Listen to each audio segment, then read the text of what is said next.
Bismillahirrahmanirrahim. Alhamdulillahi Rabbil alamin. Vassalatu vassalamu ala rasulihi Muhammadin va ala alihi va ashabihi ajma'in.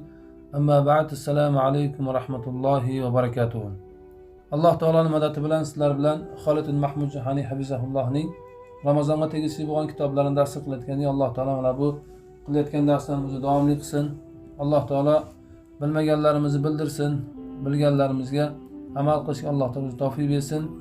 Alloh taolo qilayotgan amallarimizda va so'zlayotgan so'zlarimizda ixlos bersin. Mana bugun Jumada saniyda 29-kuni. Alloh taolo hammalarimizni muborakli bo'lgan Ramazon oyiga o'zi yetkazsin. Inshaalloh bugun mana 18-darsimizni qilamiz. Alloh taolo mana bu qilayotgan darslarimizni umum musulmonlarga o'zi foydali qilsin. O'tgangi darsligimizda tavbani ko'p qiluvchi insonlarni Alloh taolo yaxshi ko'rishligini dars qilgan bo'ldik. Alloh taolo Qur'oni Karimda tavba qiluvchi bandalarni yaxshi ko'rishligini Alloh taolo bayon qiladi. Innallohu yuhibbut tawwabin va yuhibbul mutatahhirin. Alloh taolo tavba qiluvchi bandalarni yaxshi ko'radi. Alloh subhanahu va taoloning muhabbatini topishlikning bitta yo'li tavbani ko'p qilishlik kerak. Alloh taolo hammalarimizni tavvobinlardan qilsin. Bugungi darsimiz amma birul validayn, ota-onaga yaxshilik qilishlik. Sheyx hafizahulloh Ramazon oyini kutib olishlik borasida bir qancha savlahalarni keltirgan. Shundan ikkinchisi birul validayn, ota-onaga yaxshilik qilishlik. Ota-onamizga yaxshilik qilib Ramazon oyini kutib olishimiz kerak. Mo'min kishi doim ota-onasiga yaxshilik qiladi, ammo Ramazon oyi yaqinlashayotgan paytda yanada ota-onamizga ko'p yaxshilik qilishimiz kerak. Payg'ambar alayhisolamdan bu sunnat. Payg'ambar alayhisolam Ramazon oyidan tashqari oylarda yaxshiliklar qilardi, ammo Ramazon oyi yaqinlashayotgan paytda Ramazon oyida payg'ambarimiz amallarni yanada ko'paytirardi, yaxshi amallar yanada ko'paytirardi. Mana bu sunnatga ergashgan holatda biz ham Ramazon oyi yaqinlashayotgan paytda ota-onamizga yanada yaxshiliklarni ko'p qilishimiz kerak. Mana bugun inshaalloh mana shu ota-onaga yaxshilik qilishlik haqida dars qilamiz inshaalloh. Uchinchi hamma bir validayn, ikkinchi salohada ota-onaga yaxshilik qilishlik salohati zikr qilyaptilar. Faqat huzirana ashaddu tahdiri min huquqihima li'anna al-huquqa sababun min asbabi adam qabul ibada. Ota-onaga oq bo'lishlik tahdidi juda ham qattiq ekanligidan bizlar ogohlantirilganmiz. Ota-onaga oq bo'lishlik gunohi juda ham qattiq ekanligidan biz ogohlantirilganmiz. Mana shariat ota-onaga oq bo'lishlikni gunohi juda ham og'ir ekanligidan bizlarni ogohlantirgan. Buni muqobalasida ularga yaxshilik qilinsa, uni orqasidagi insonning saodati ham inson yaxshiliklarga erishishligi ham shariat bizlarga xabar qilgan. Li'annal uquqa, ota-onaga oq bo'lishlik sababu min asbabin adamu qabul ibada. Ibodatning qabul bo'lmasligi sabablaridan bir sabab deyapti. Ota-onaga oq bo'lishligini oqibati nima ekan? Ibodatlarda qabul bo'lmasligi sabablaridan deyapti. Alloh taolo o'zi saqlasin. Buyuk bo'lgan mana ibodatlar, Alloh tomonidan buyurilgan buyuk bo'lgan ibodatlar ota-onaga oq bo'lishlik orqasida ibodatlar Alloh taolo qabul qilmay qaragan.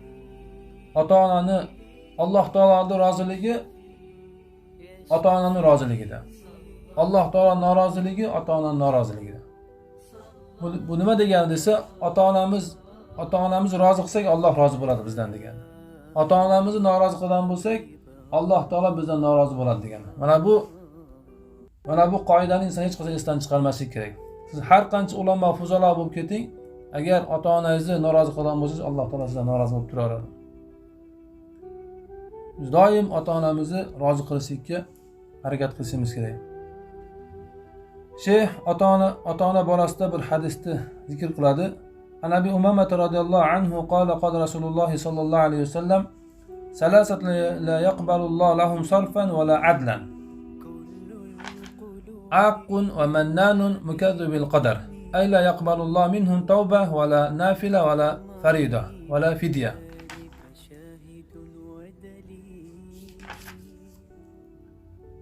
Sahahahu Albani fi Sahih al-Jami'. Mana bu hadisda Albani rahimahulloh jami' sahihlarida sahih deb zikr qilgan.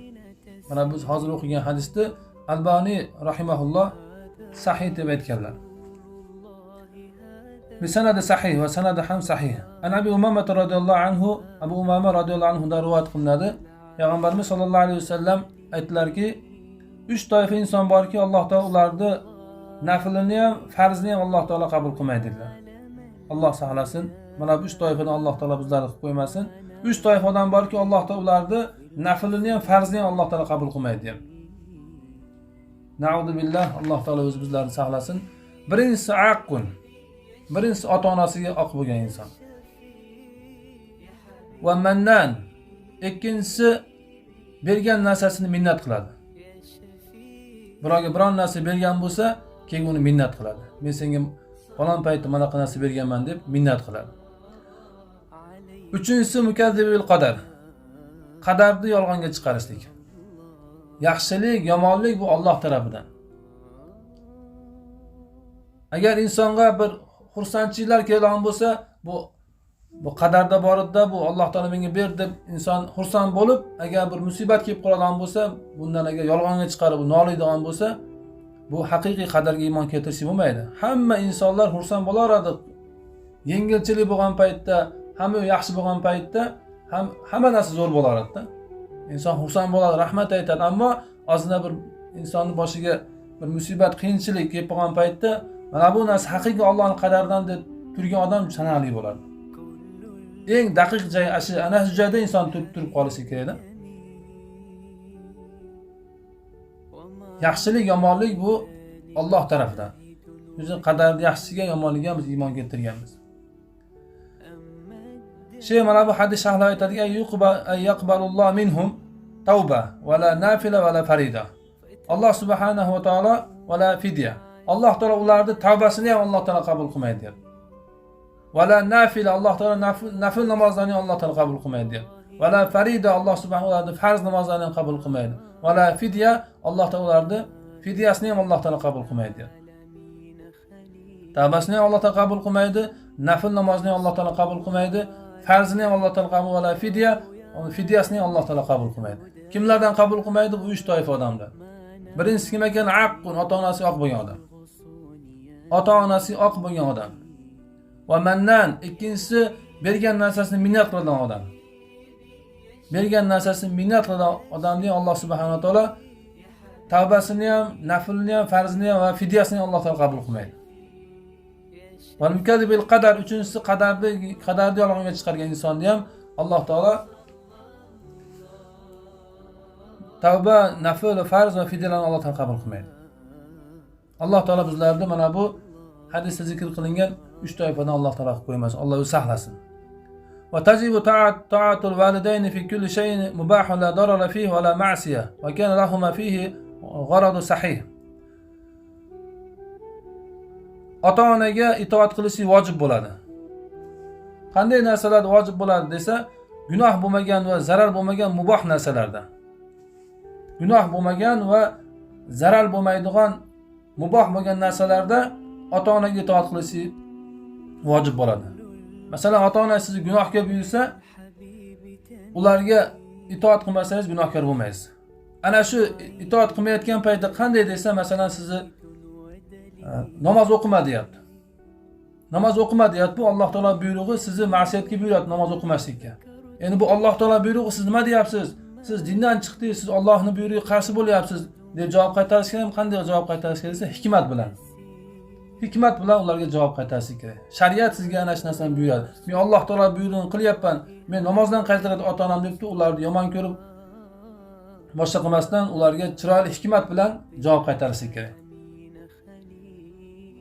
Ya'ni ma'siyat bo'lmagan, zarar bo'lmagan narsa nima desa, masalan, sizga aroq ichadigan bo'lsa yoki bo'lmasam yana Alloh taolo harom qilgan narsalarni iste'mol qiladigan bo'lsa, bu sizga zarar bu. Shu zarar bo'lgan narsalarga ota-ona buyursa, siz itoat qilmasangiz gunohkor bo'lmaysiz. Shuning uchun bu shay aytayaptiki, la darara fi va la ma'siyat deyapti. Ma'siyat bo'lmagan va zarar bo'lmagan har bir narsada ota-onaga itoat qilish nima ekan? Vojib ekan. Va kana lahum fihi gharadu sahih. Agar ota-ona uchun bir sahih bo'lgan bir maqsadda siz biron bir narsaga buyursa, va kana lahum fihi gharadu sahih. Sahih bo'lgan bir maqsadda ota-onangiz sizni biron bir narsa buyuradigan bo'lsa, masalan, falon narsani olib kel desa, ana shu narsani olib kelib sizga vojib bo'ladi. Bir sahih bo'lgan bir maqsadda. Aytaylik, masalan, suv olib kelib ber o'g'lim dedi. Yoki masalan, falon yeydigan narsani olib kelib bergin dedi.